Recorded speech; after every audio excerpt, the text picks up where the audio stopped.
১৯৭১ সালের ৩রা ডিসেম্বর তৎকালীন পূর্ব পাকিস্তান তথা বর্তমান বাংলাদেশের মাটিতে ভারতীয় সেনার প্রথম ট্যাঙ্কটি প্রবেশ করেছিল। সে সময় বাংলাদেশের অপামর মানুষ উল্লাসে ফেটে পড়েছিলেন, কারণ তারা রেডিও মারফত খবর পেয়ে গিয়েছিলেন ভারতের প্রধানমন্ত্রী ইন্দিরা গান্ধী মুক্তিযুদ্ধে অংশ নিতে ভারতীয় সাঁজোয়া বাহিনী পাঠাচ্ছেন।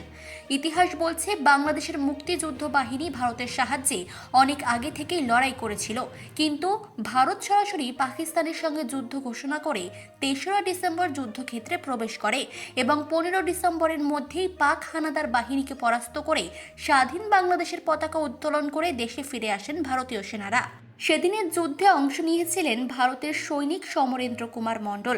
বাড়ি পূর্ব বর্ধমান জেলার কালনা শহরের মিশন এলাকায়। বর্তমানে বয়সের ভারে নোজ হলেও স্মৃতির ভাড়ারে আজও উজ্জ্বল সেদিনের মুক্তিযুদ্ধ।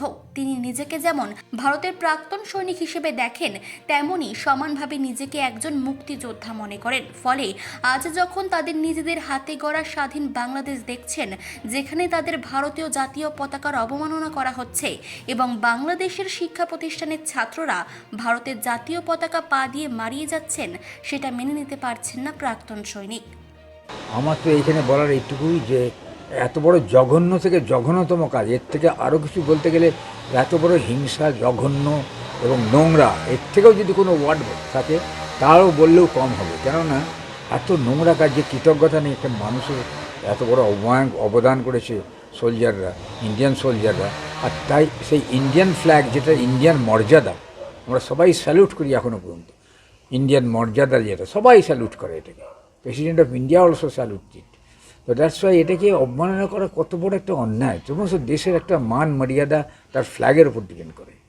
তো সেই ফ্ল্যাগটাকে নোংরাভাবে এটা মানে এত বড় খারাপ কাজ। জানি না মোহাম্মদ ইউসুফ কী করছেন ওখানে, এটা তো প্রতিবাদ করা উচিত। অনেক লোক সংখ্যালঘু আজ ওখানে আক্রান্ত, তার উপরে আমি কিছু বলতে যাব না, বিকজ এটা একটা অন্যরকম ব্যাপার আছে। আমি ওই জায়গায় কোনো কথা বলবো না, কিন্তু এটুকু অবশ্যই কোনো সংখ্যালঘুকে প্রোটেকশন দেওয়া ওই কান্ট্রির কাজ। যে কান্ট্রিতে যিনি আছেন head of the country, I mean prime minister Yusuf যেই হন উনি, তো উনি এটাকে যদি আপনি কোনো অ্যাকশান না নেন, তো এটাকে অ্যাকচুয়ালি উনি বাড়াবা দিচ্ছেন। অর্থাৎ এটা হোক, এই ধরনের একটা ভাবনা তার মধ্যে হয়তো আছে, জানি না। এটা খুবই খারাপ জিনিস। চিফ এডিটর জিতেন সরকারের রিপোর্ট, চেতনা বার্তা। জেগে থাকে, জাগিয়ে রাখে।